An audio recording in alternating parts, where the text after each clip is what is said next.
good leader looks at someone ahead of them and says, what can I learn from them to get better? A bad leader looks at them and they're jealous and they're envious of that person, right? And we all have a little bit of that, right? Why are they further ahead than I am? Now, I want you to think about this. Objectively, we're better off now than we've ever been in our history. Ever. We're better off now than we ever have been. And I can argue that. But subjectively, we've never been more dissatisfied than we are right now. Something's wrong with that. Man, I tell people all the time, listen, we live in the greatest country in the world, and we live in the best time we can be. Is it perfect? No. But man, we have so many things that we ought to be grateful for.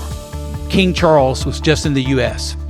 His great-grandfather would have lived in the 1920s or whatever. Do you know, you and I have more at our disposal than he did 100 years ago.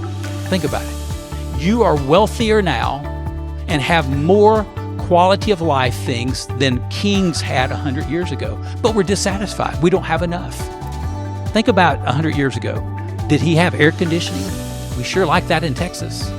What about transportation? What about medical care? The average life of a male in the 1920s was 57 or 58. We lived 20 years longer than a man lived in the 1920s. I could go on and on.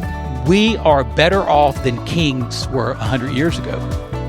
So here's a personal mantra of mine. Maybe you can make it yours too. I've been saying this for years and years. It's this: be grateful for what you do have so that you won't be ungrateful for what you don't have.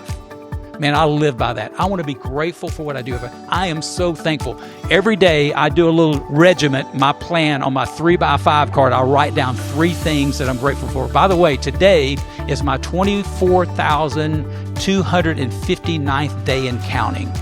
Every day is a gift and a blessing. Now, some of you are doing the calculations. Scotty, I'll just tell you, I'm 66. I'll be 67 in November. Don't do the math, all right? Every day is a gift.